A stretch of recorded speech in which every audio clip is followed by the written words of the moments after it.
There's a wonderful book. It's out on the internet. A small book called The Practice of the Presence by Brother Lawrence. Brother Lawrence was a 15th century English monk who made it his practice to hold a private inner conversation with God at all times within his heart. And he found that when he did this, he experienced the most wonderful sense of evanescent bliss. So I find that to be true also. And I did that practice starting back in about the year 1997 or 98. I started doing that practice. And also chanting the holy name, of course, since, oh God, the 60s. every day, chanting. It really does take you somewhere. It really does go somewhere. But you have to put your full energy into it. And when you do, Krishna will reveal himself.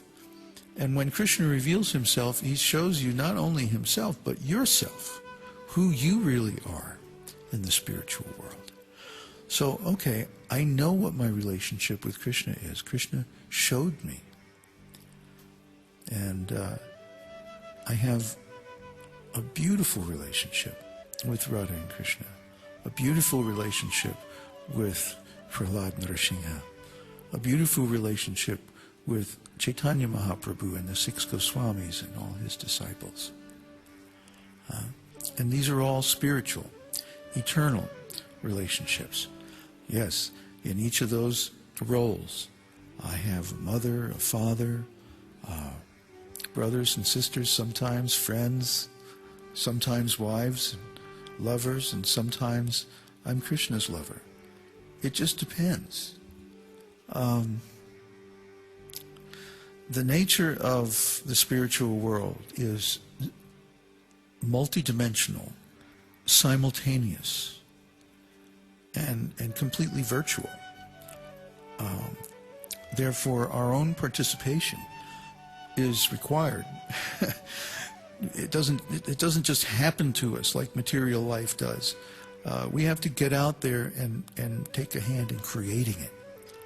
And these spiritual arts are, of course, taught in the Vedic scriptures, in the esoteric teaching. And we should study them, because by learning them, we enrich our lives tremendously. I can only make a comparison to, let's say, learning a musical instrument. If you take the time, learn a musical instrument well enough to achieve a level of professional competence, you will find that the satisfaction you get from this is lasting and profound, because you've expanded your horizons. You've incorporated something that was outside and made it inside.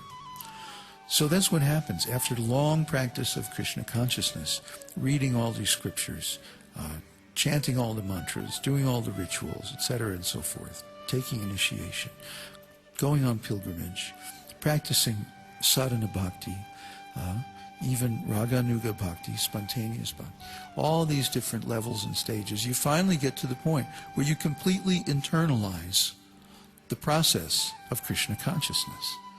And so that's going to be our aim in working with people here on the esotericteaching.org site, on our podcasts, our courses, and so on and so forth.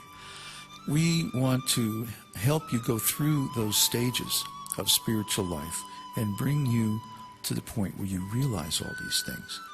And very shortly we're going to be reorganizing our website along these lines to show everyone the process of bhakti and have them be aware of where they are on this process at every stage of their spiritual development. So this is an experiment in preaching or teaching Krishna consciousness, and I hope that you will come along with us for the ride, because we have a different concept, a non-institutional concept of Krishna consciousness and spiritual life. And we'd like to share that with you and have you benefit from it by being able to apply it in your own life. So this is what we're about here, and we hope to serve you in that way.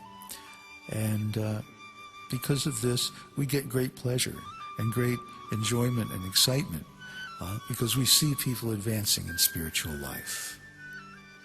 Hare Krishna, Hare Ram.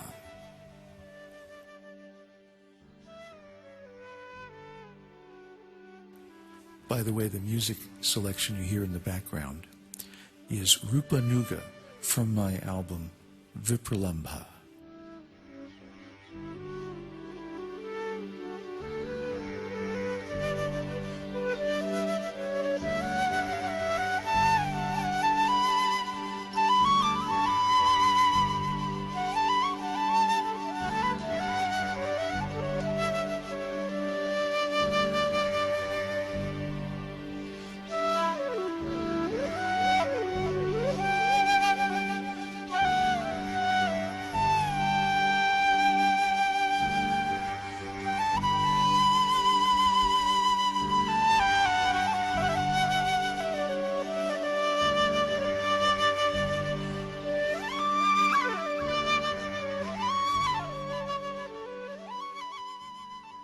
We hope you've enjoyed this edition of Your Perfect Body.